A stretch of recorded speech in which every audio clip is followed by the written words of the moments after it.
Good morning, good afternoon, or good evening. Welcome to another episode of Life with Shenita.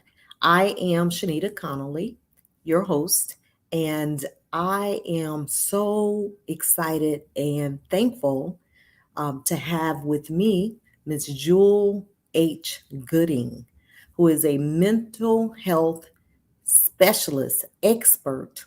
I am so excited to have a conversation with her about a topic that's very, very important, not only during COVID, but in general, in life general, we need to start talking about and taking our mental health care very seriously. And so I've had about maybe the fifth episode around this topic, and I have it purposefully because I have gone through mental health crises throughout my journey. I know the importance of making sure that we recognize when we're in a state of crisis, getting the help we need, and just making sure we are mentally healthy. So, with that being said, I think most of you all know that the goal for Life with Shenita is to help people overcome life's challenges and to encourage you to live a vibrant life. And so that has been my personal goal, my professional goal, my spiritual goal. And so I would like to be able to walk this journey with you in whatever way that I possibly can. If that means bringing experts in to make sure that you know about resources that are available, that's exactly what we're going to do. So before I bring Ms. Gooding in, I would like for you all to like and share this broadcast so that others will have the opportunity to gather the information, if not for themselves, for family members and friends that may be going through a crisis. So like and share. Again, thank you for joining us this evening, and we will get started. So, without further delay, I am going to bring in Ms. Jewell H Gooding, and she is going to introduce herself to you all. So, sit back and stay tuned. Good evening, Ms. Jewell Gooding. Hi, and good evening to all of those out there, wherever you may be. I'm so happy to be here. Thank you. Yes, yes. Thank you so much for carving out time in your busy schedule. I know that it's busy, but I am so excited. I've wanted to have you on to have this conversation for a while, but you know, it worked out today. So I'm glad to have you.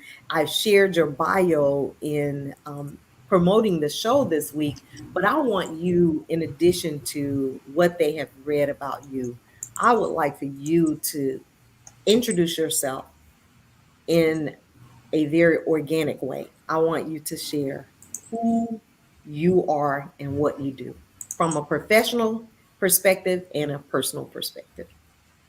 Absolutely. So, my current role, I'm actually the executive director for Silence the Shame. And we are an education and awareness nonprofit organization.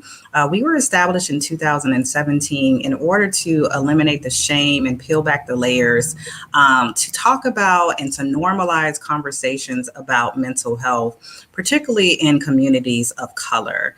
And I've just recently joined as the ED there since about March, but I have been with the organization in some capacity for the last 4 years. Prior to that, though, I also served as an executive director for Mental Health America of Georgia. And prior to that, I was in the Georgia Department of Behavioral Health and Developmental Disabilities as the program development manager there. I professionally trained as a clinician and practiced as a clinician for about 7 years in child welfare and working with families and youth and juvenile justice systems. So those were very difficult population groups. So as a result, I myself kind of dealt with some vicarious trauma or that secondary trauma in working with that population group. So shifting from therapy to really engaging with policy and management, those things I found were really important and missing pieces just in my practice and working with families as they were attempting to access behavioral health sooner rather than later, right? But that's just kind of a little bit of my professional. I graduated from Tennessee State University. So yes. And I went on to Roosevelt University and recently got my MBA at University of Georgia. So go Dogs. Congratulations. Thank you. Well, it's not that recent. It was like 2015, but it was a ways before I got that rest of that stuff. But, so this is kind of just where I am. Like now, I'm an advocate. You know, personally, I am a person with a mental illness, which means I have depression and anxiety, and pretty much my entire life have struggled with those disorders. I'm also a parent, and I have 3 wonderful boys, 2 of which also deals with mental illness, and that's with attention deficit hyperactivity disorder and social anxiety. So I did not do my children justice, you know, because that's genetic, guys, just to let you know. But our household is fun. We stay in the know all the time and in the house. So that's good. Been married for about 18 years now. So this has just been a joy. I came to Georgia about 15 years ago, and I'm originally from Chicago, Illinois, born and raised. So, but my family is from Georgia. So this is kind of how I end up coming right back to these roots down in Savannah.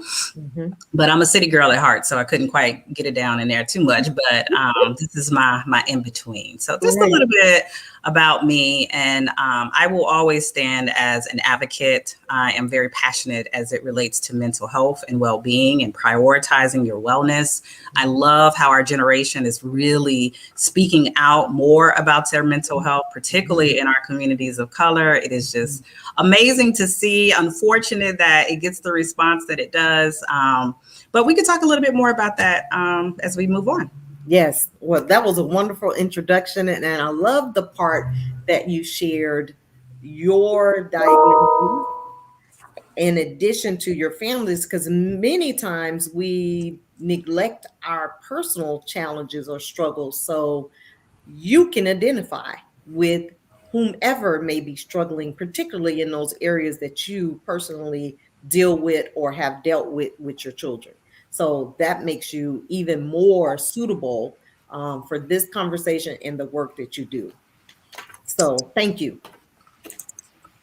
So I want to get us started with an icebreaker. Okay. So I always ask a question.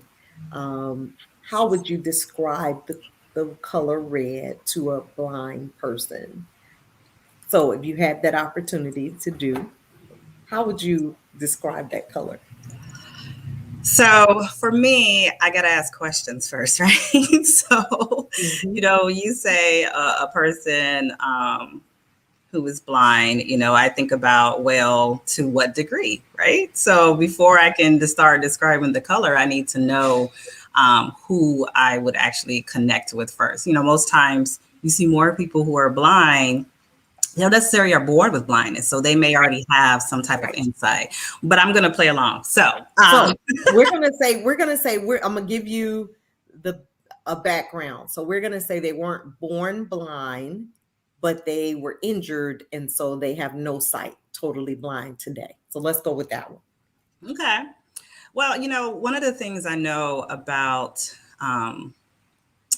vision impairment is that you really have to focus more on the rest of your senses, right? So there would probably be communication in regards to when you think about red, how can we taste red? Like, what do you think about when you taste red? I think spicy, right? You know, it's that fiery kind of going. So I could say, you know, when you taste it, you can just imagine this bright, just kind of feel. It gives you that feel, right? That burn or something, you know. So you think of fire. So That's good. touch is another way. We don't want anyone to touch any fire, but just understanding what that heat, or even with sound, like the fire alarms or Mhm. the sirens, you see kind of the red. So Yeah. just kind of giving maybe those descriptions from another sense perspective, anything that I think is stronger for them to be able to capture in the whole. I think taste is probably one of those that kind of resonates, but you surely don't want to say, hey, taste this. So you can kind of get an idea. Right. So Right. I think that's pretty much though. I would kind of take it from those perspectives and really look at it from other senses to Mhm. really talk about and describe it. Yeah, I like that. I like the analogies you use, the fire truck, the spicy, the cinnamon, the hot, the heat. All of the above. I'm sure they will be able to identify that color once you finish with them. So that's a great one. So let's talk about mental health. We hear that phrase often. Um, can we kind of delve into when we talk about mental health, what does it encompass? What are we saying? What are we referencing? Absolutely. So, mental health simply, right? It's the way we think, the way we feel, the way we behave, and it is how we cope with our day to day stresses. That is our entire mental health, right? Hmm. And sometimes that gets confused with mental illness, but mental illness is a part of our mental health. You have to think about mental health as on a spectrum, just like it would be for your physical health. Sometimes you have good health, good physical health, not so good physical health. Just because you don't have good physical health doesn't mean you have an illness. The same way for mental health.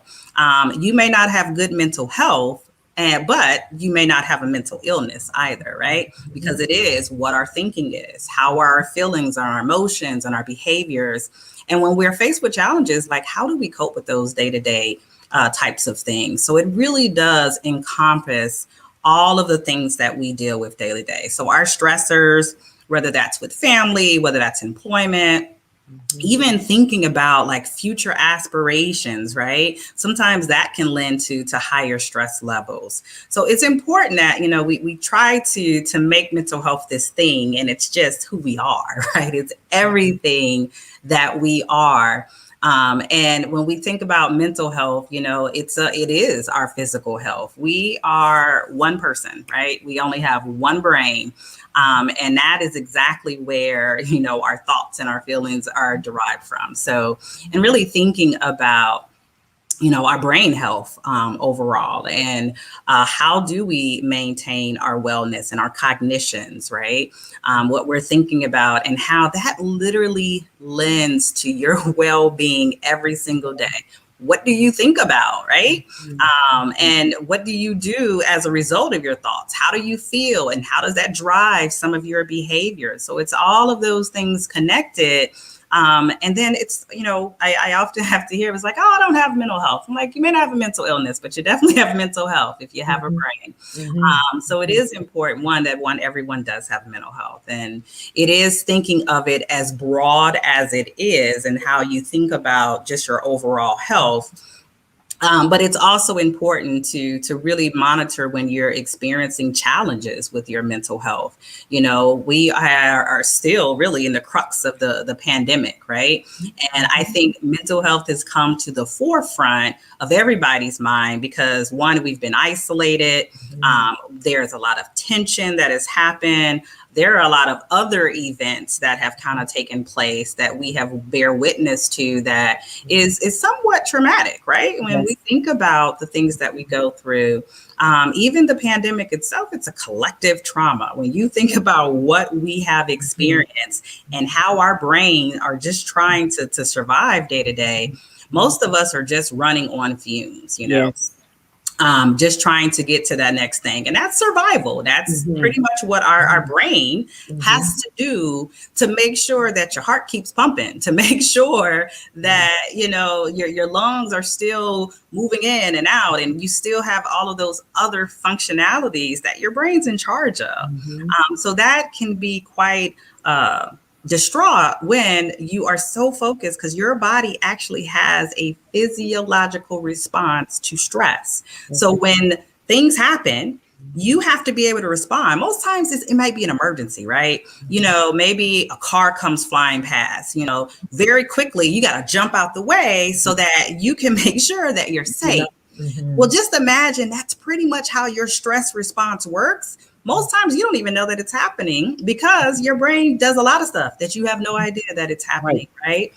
So when we are faced with stressors, our brain basically activates that stress response. It releases hormones, and that allows us, one, to respond quickly. It allows us to get us the things that we need, or the adrenaline that we need to really be effective in crisis. The problem is when it's constant, right? And we constantly have those stressors, and our brain is constantly really focusing in on some of the challenges in our lives. It's going to have an impact on the rest of our bodies. That's where our mental health and physical health is so greatly tied together. Those hormones that I was talking about earlier, one of those is cortisol, and cortisol, after it lingers in your body, turns to sugar. So then you may see more type 2 diabetes for someone who has high stress, or vice versa. You may activate, where you may have episodes of challenges because you're increasing the amount of cortisol in your body. And stress in itself also allows you to crave carbohydrates, which is just sugar, right? So you're putting more sugar in your body, and your body just can't process it. So, when you think about chronic health conditions, hypertension, if you're constantly activated in your stress response, your heart is constantly just trying to pump and keep the blood flowing and trying to respond to all of the different things. So you think about hypertension because your heart is overworking. And there are just so many stress-induced chronic health conditions. You have autoimmune disorders, you have digestive issues, you have muscle pains and aches. So all of it, when we think about our mental health, it is our health. It is just how we function day to day. And then what tools do we have in order to take care of ourselves, of our mental well-being, our physical well-being. And a lot of the things that supports our mental health is supporting our physical health, right? Sleep. Your brain needs a reset, just like everything else that we have, right? You got to turn it off, unplug. You can't stay connected to a device 24/7. We love you tuning in, but turn it off afterwards, right? Digital detox, so your brain can really have some time to reset. What you're putting into your body. Remember, if you're eating more carbohydrates, you have increased weight gain, and then of course has a other slew of conditions that's associated with that. And just maybe making social connectedness as we continue to thrive. Our brain have synapses, right? And it needs stimuli in order to just keep functioning, keep developing, or to keep growing and to keep moving. And just like any other muscle, you don't use it, you kind of lose it. And that's the one muscle we definitely do not want to go out of style. So I'll stop there because I just gave you the entire boat of mental health. I mean, that's good. And, I heard you say earlier, our mental health is just who we are. And I always try to do a retrospective look, and I always try to use myself as an example.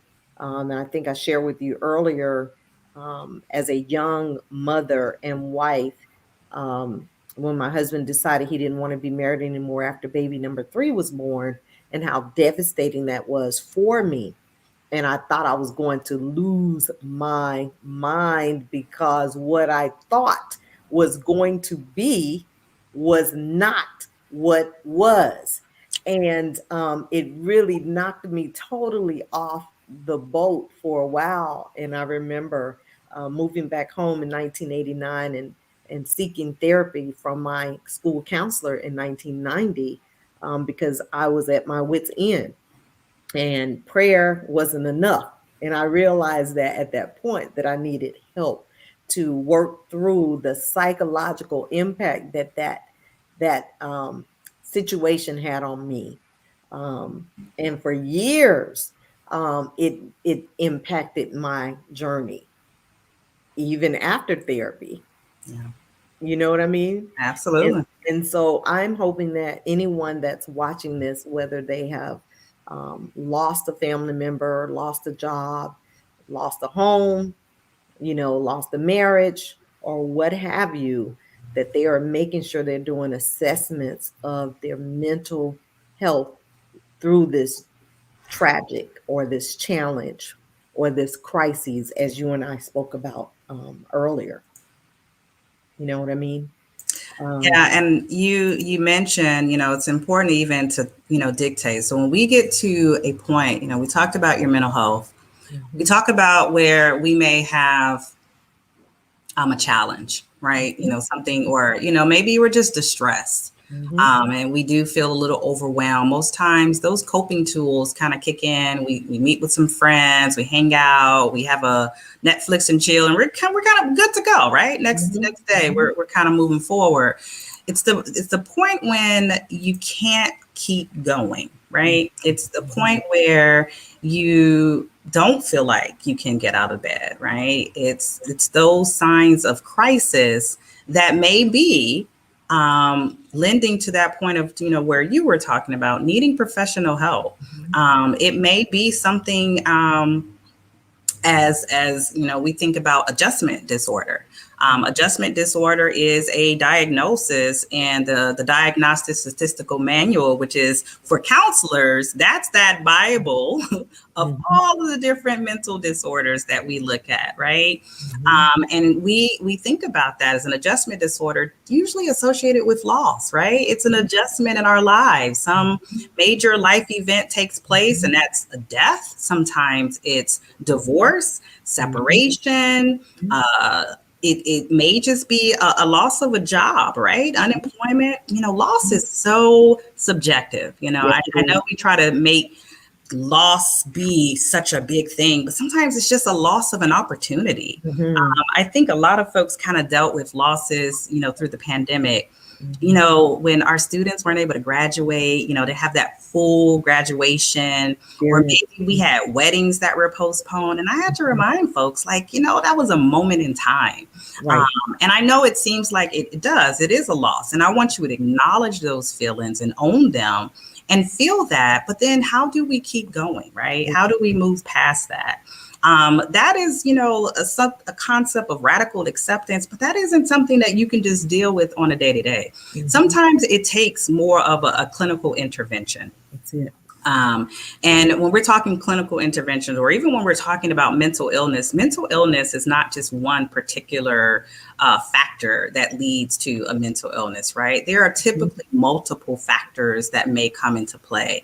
And mhm, it's also important just to recognize when we talk about mental illness is that, there are genetic components to that. There are chemical imbalances in our brains. If your brain can't produce enough of dopamine or serotonin, there are again, we have those antidepressants to really help balance that.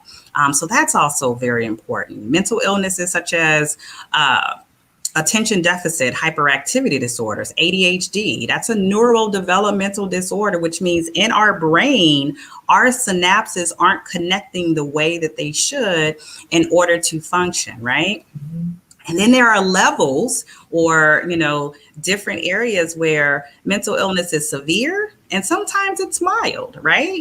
We can have mild depression, mhm, and still be functioning, being able to move forward, or we could have severe depression where we can't get up out of our bed. mhm. There are severe suicidal ideations or an attempt.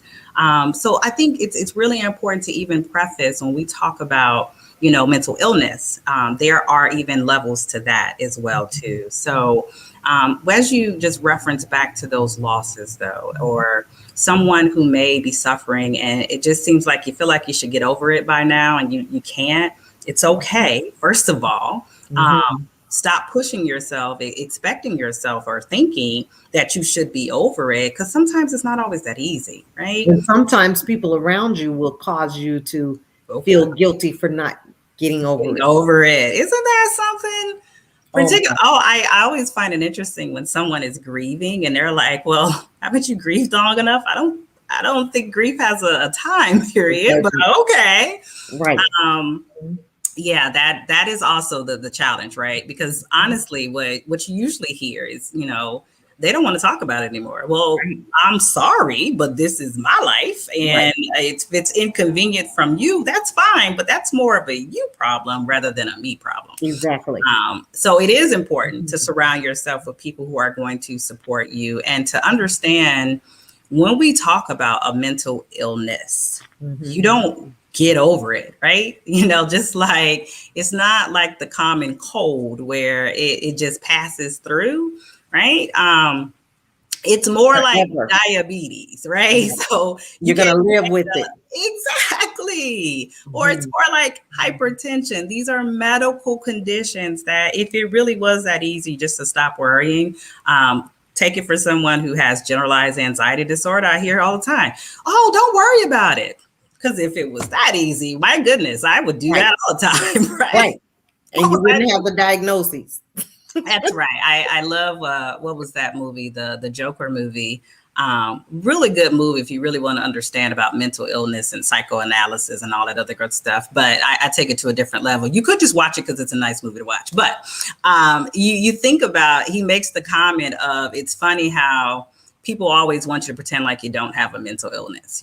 Like I have a mood disorder, so sometimes I'm moody. Mhm. And, Mhm. I think I would get that even employers. They were saying, you're so moody. I have depression. And I'm very open about it. So, Right. yes, sometimes I am moody. Sometimes I can be short, and being transparent about that.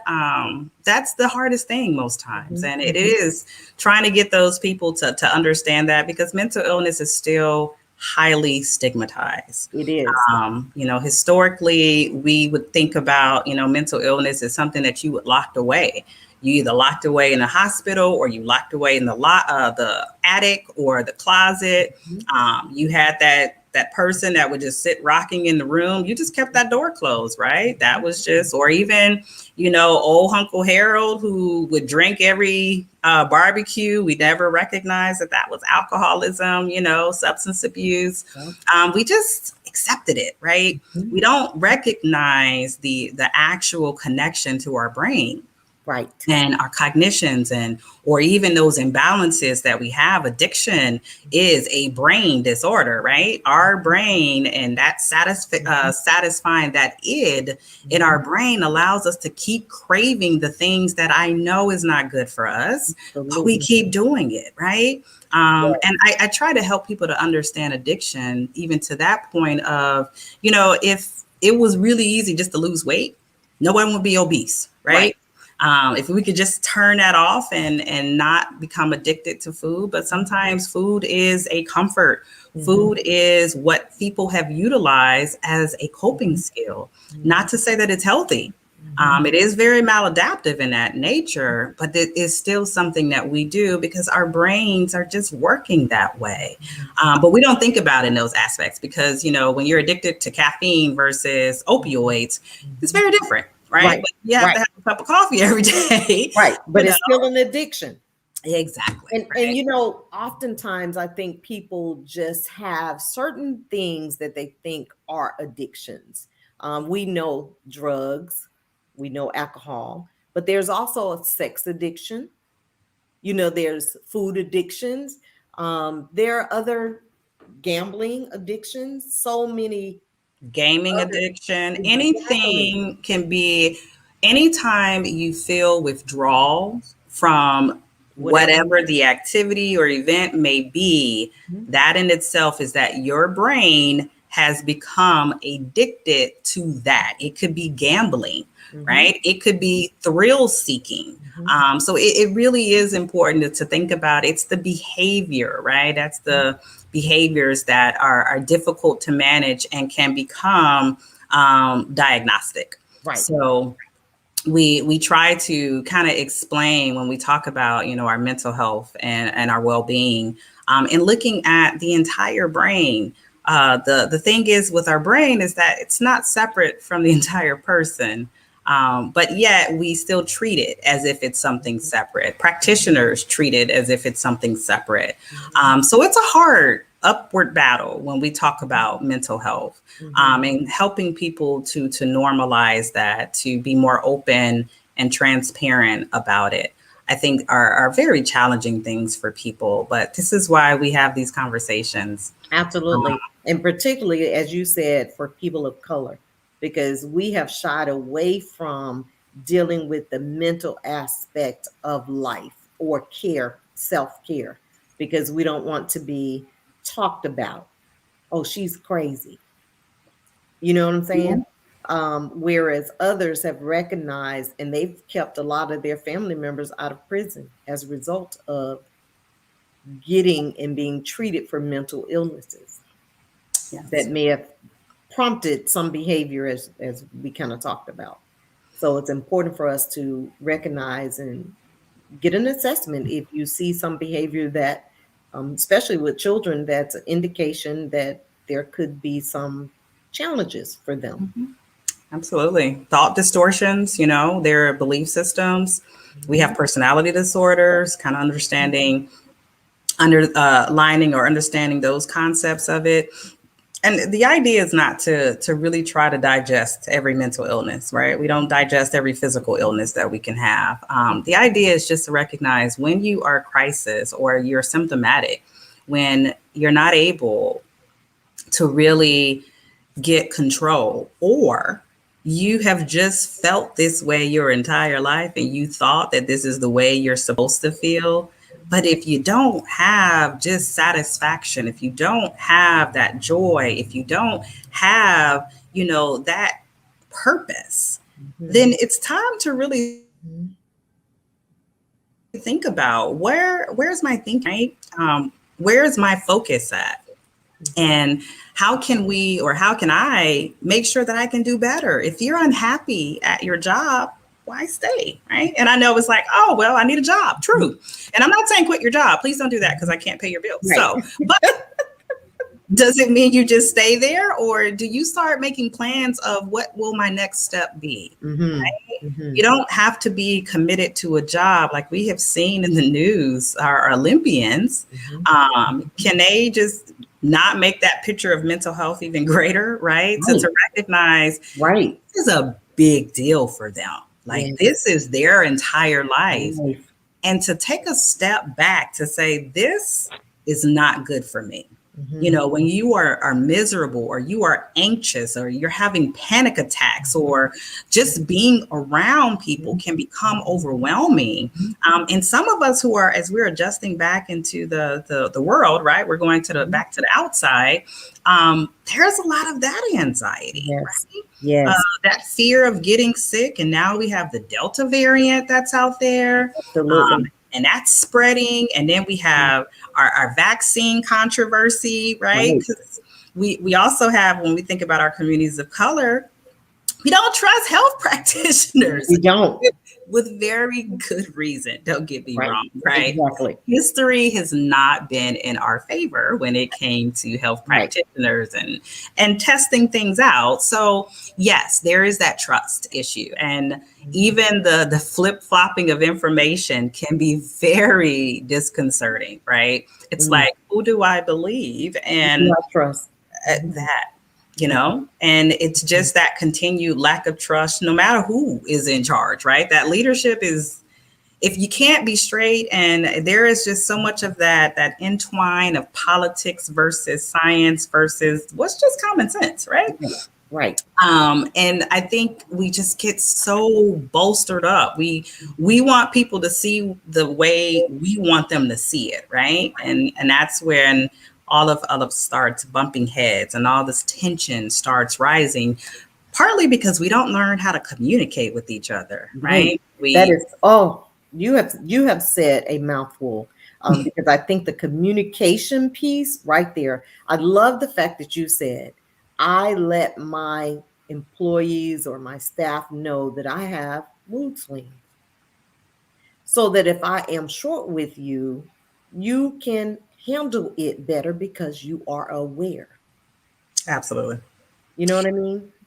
That transparency is important too. That Oh, communication, and I'm not saying that I don't ever excuse my behavior. And I want to be very clear in that. I'm not excusing it. What exactly. I actually make people aware of, I don't want you to take my behavior Mhm. personal for you. Mm-hmm. My behavior is my problem. Mm-hmm. How you interpret it then becomes your problem, Right. right? Right. So what I try to preface is that whenever I have a different mood in place, I don't want you to take it personally as if it's an attack amongst you. Mm-hmm. More than likely, whatever reactions you get out of me is my reaction, whether it's good or it's bad.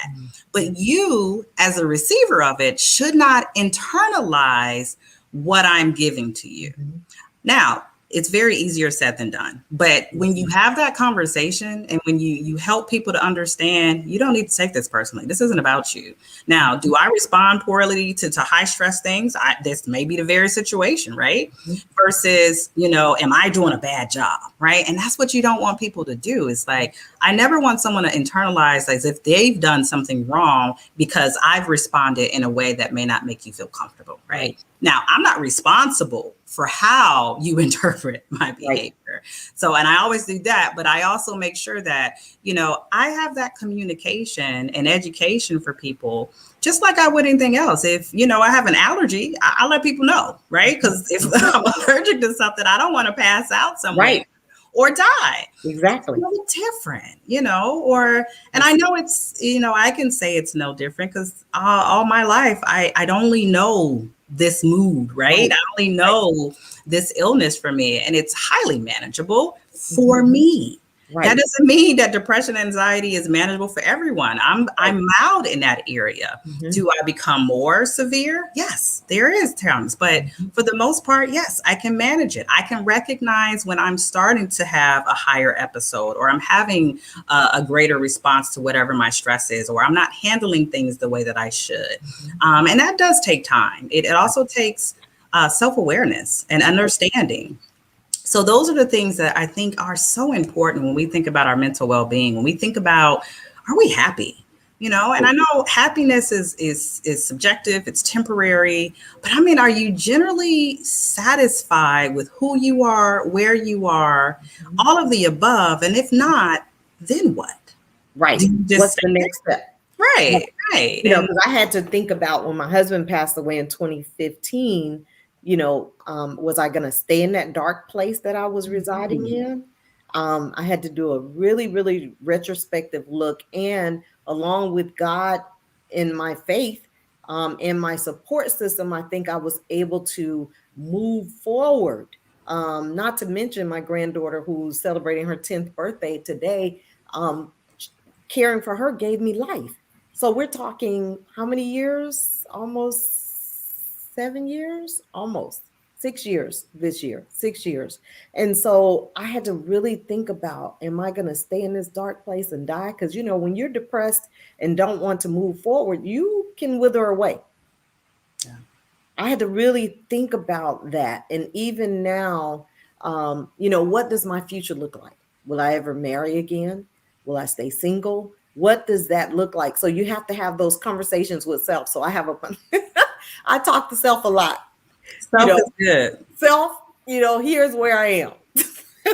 Because who's the better person to listen? Let's be very honest. I always hear it's like, oh, don't talk to yourself. It just means you're crazy. I'm like, well, why wouldn't I talk to myself? Because we got to get through this day. So exactly. And yes, I answer myself too. And no, I am not crazy. Right. The idea is I am self-aware. And I can be conscious in my communication and in my thoughts. And that is the difference when I have those meetings with myself. Sometimes we got to go take a time out.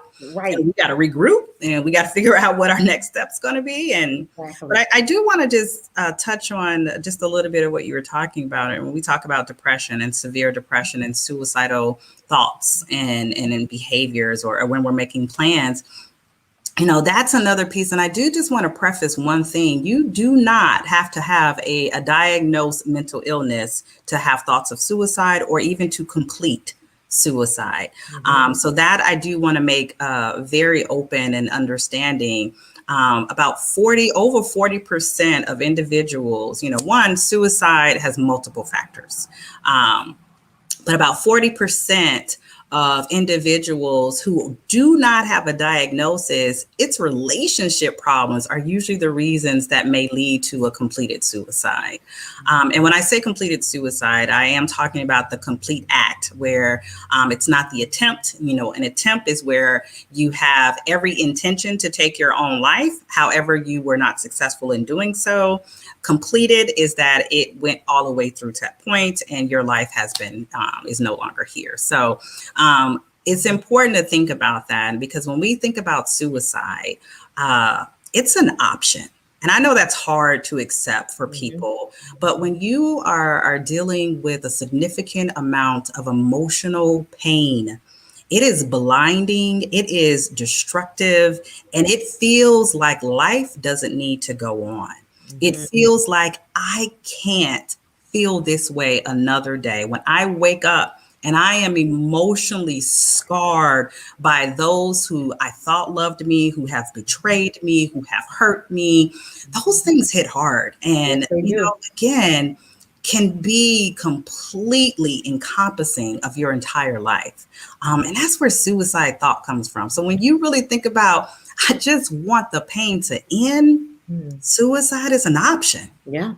And I think I mentioned to you earlier that a friend of mine had a neighbor whose son was 40 years old who committed suicide earlier in the week, and text the family to let them know that he was taking his life. And so I don't know, if he had a diagnosis or not, but that was an option and he took that option. And the goal is to help people to understand that it doesn't have to be an option.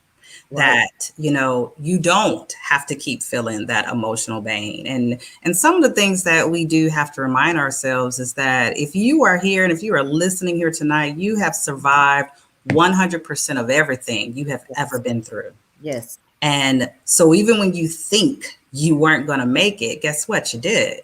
And that is going to be that response every time. But our thoughts, they can be very deceptive. Don't believe everything you think, right? That's it. Because sometimes we can get lost in our thoughts, but guess whose thoughts they are? Ours. So we create some of the same madness that we're just trying to get released because we get stuck. We get stuck inside of our heads. We get stuck in our pain. We get stuck in our emotions. And it just does not seem like we can see that door at the end of the hallway because those things are crowding our vision. They are taking over our lives. So that is why we talk. That is why we connect with other people and build out our support systems, because let me tell you, you can make it. Yes. Every single time. And I know it might be tearing you apart, but I promise you, you can make it. And even when it doesn't seem like it's a way out, it is. It's a way out. And you said communicate, talk. That is how I've been able to cope all these years, because I talk it out. I get it out. I used to say that to my children when they were teens. Talk, get it out.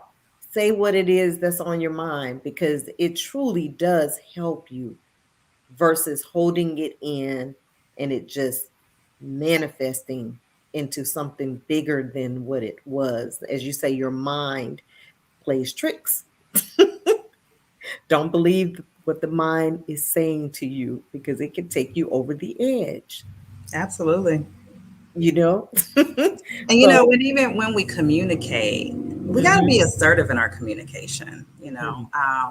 I always I love couples, and being married 18 years, it does teach you some things for sure. Particularly communication. I remember I would always get angry with my husband because he didn't wash the dishes. Now, did I tell him to wash the dishes? No, I just expected that he should know that you should wash the dishes. There were dishes in the sink. You should wash the dishes, right?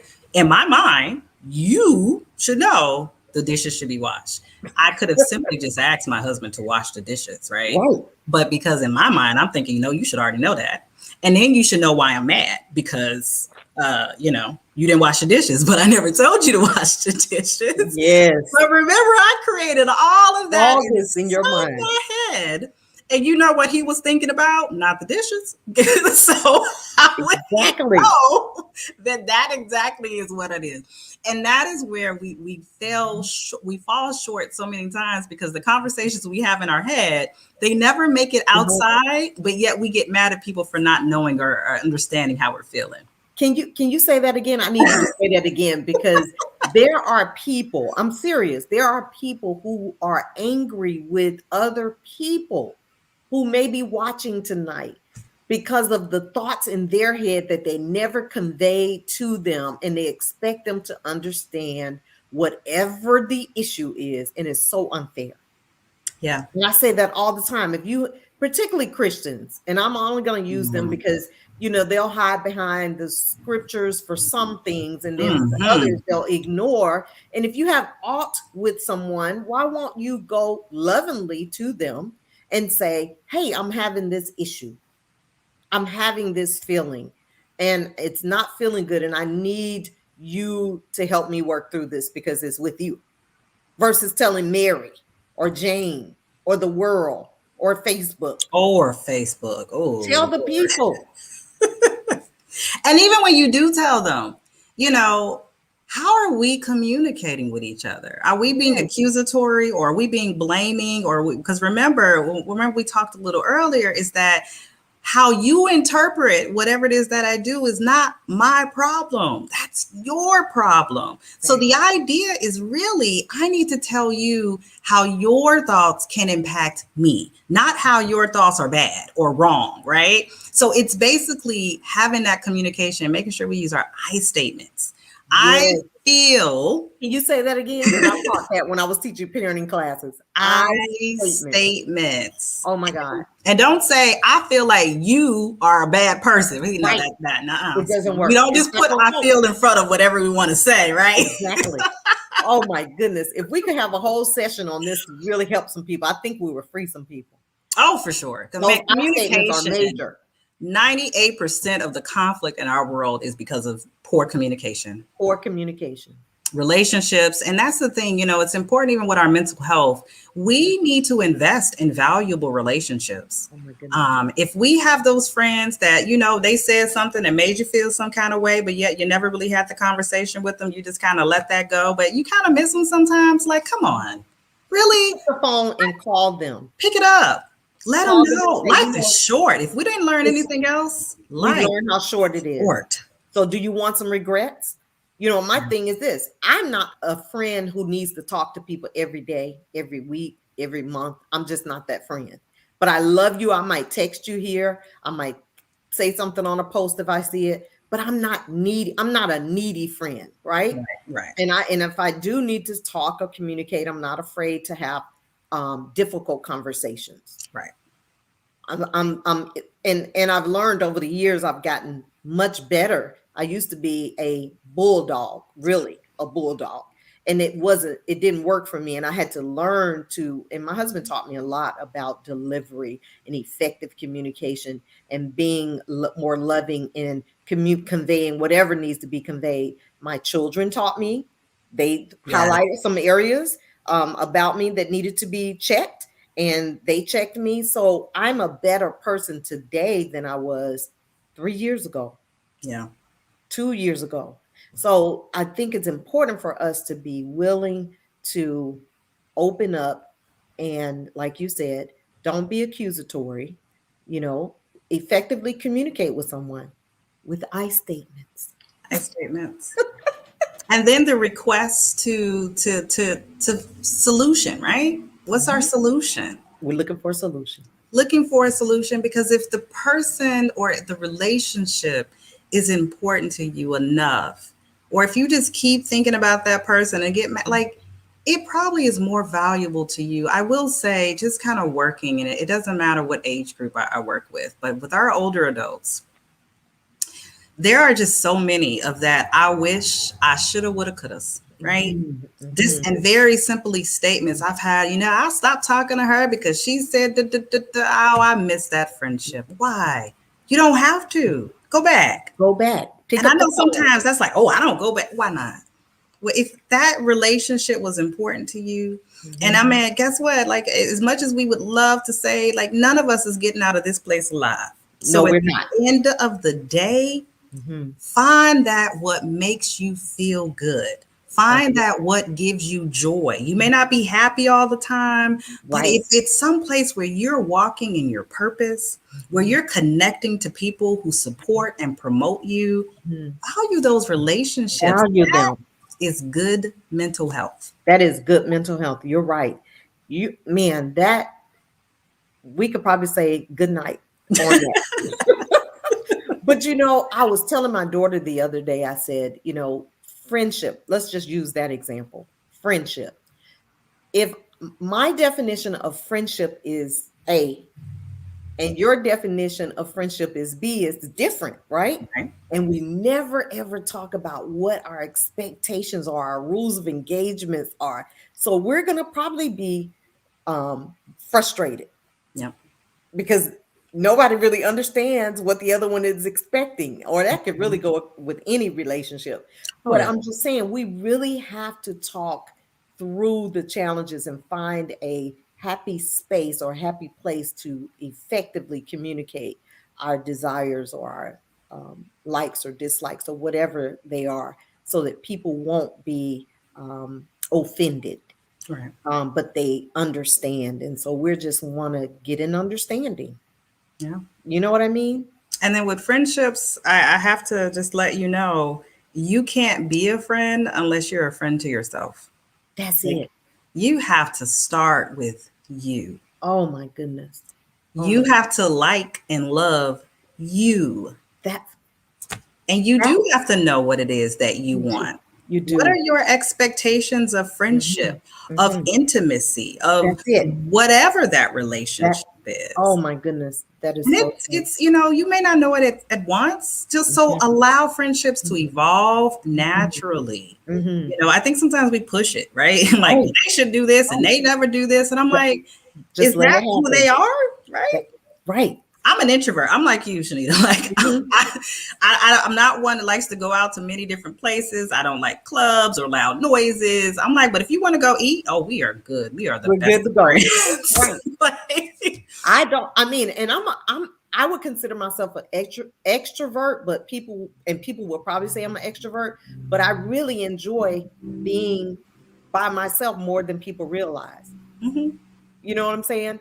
And so I don't need You could to be an talk to. extroverted introvert. It's okay. I think I'm a combination because I just went to Pensacola by myself this past weekend. Drove down, drove back, and had the best time because But I that's love not me. introvert. That is just confidence in yourself, Yes, and okay with being by yourself. and I love me, Yeah. right? And I can do me. Yeah. Yeah. Yes. So I am hoping that someone out here that's watching, and I want you to give some closing comments and maybe sharing some resources. Again, I know they're scrolling here as we prepare to close, to anyone who may be challenged in this area, maybe where they can um, find some peace. If you want to share closing comments and events or things that are upcoming in your agency. Absolutely. Well, one, we talked about a lot today, right? Mhm. And one of the things that I want you to really kind of hone in on is that self awareness. When we think about our mental health, when we think about our well being, it is also being a part of self aware. What is Mhm. it that we need to feel how we would like to feel? What Right. goals do we want to achieve? What is our purpose? And Mhm. when we start with us, everything else seems to naturally come into place. It might mean you lose some friendships. It might mean you have to walk away from some jobs. But at the end of the day, the most important person is you. And if you don't prioritize you, who else will?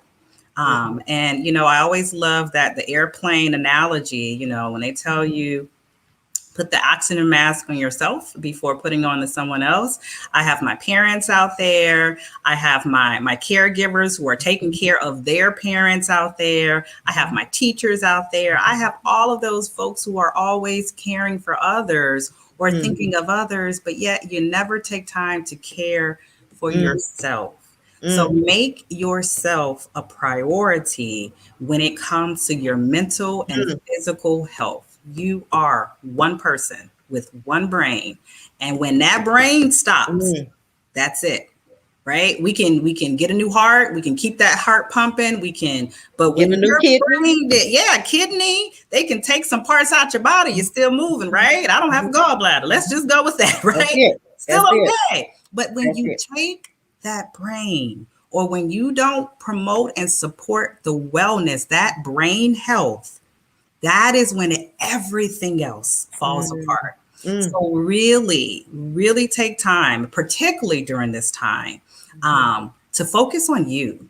And I know Mhm. sometimes that can be hard, especially if you're dealing with trauma, if you're dealing with past abuse, if you're dealing with domestic violence, if you're dealing just with mental illness Mhm. itself. I encourage you to find professional help. There is somebody out there for you.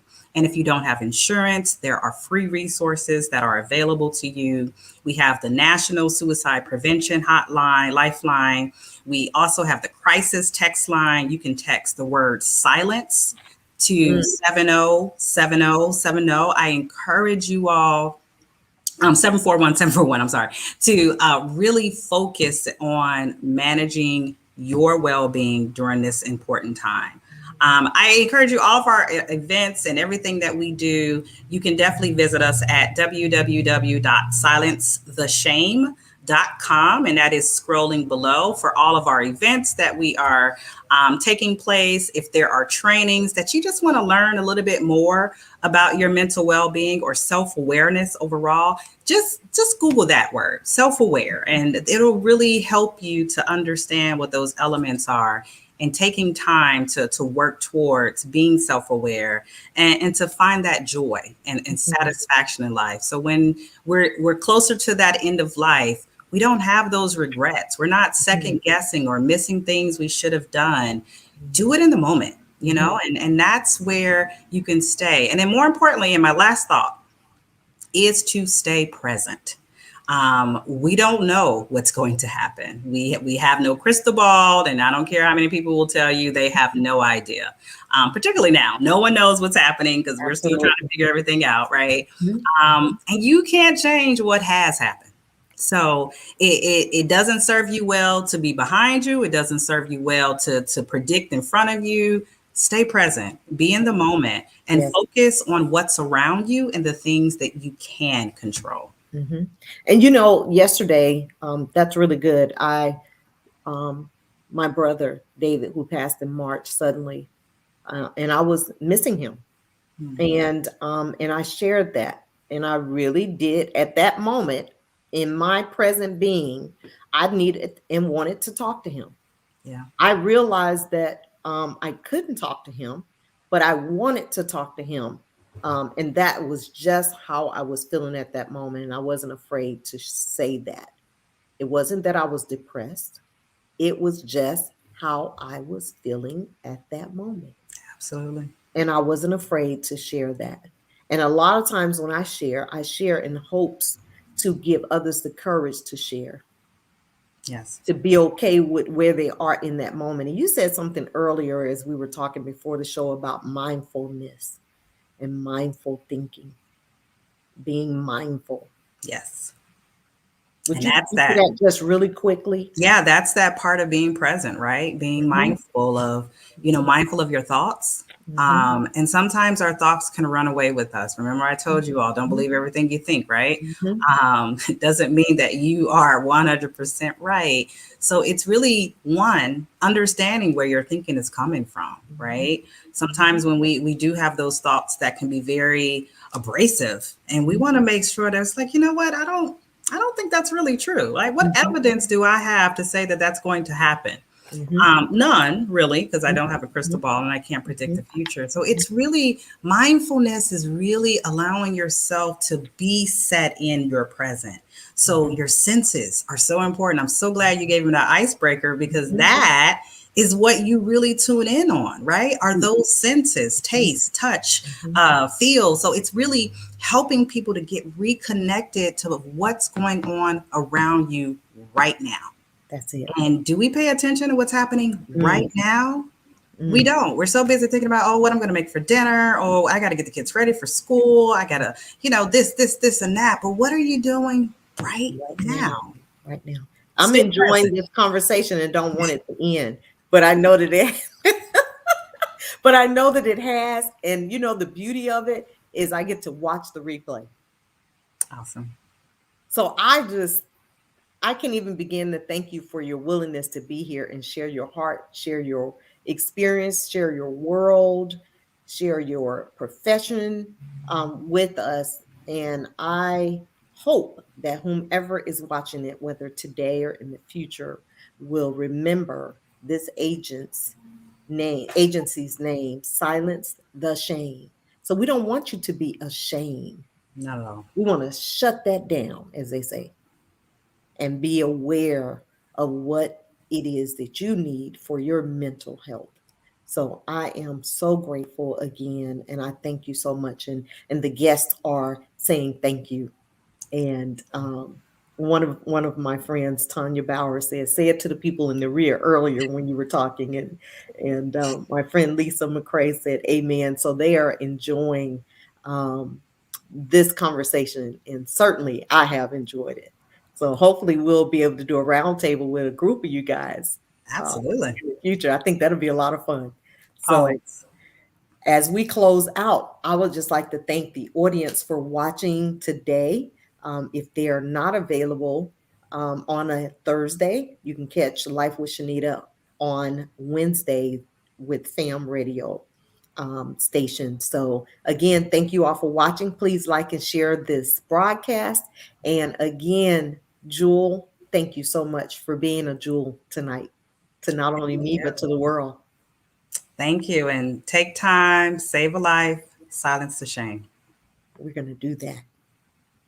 Thank you. Thank you. Good night, everyone. Night.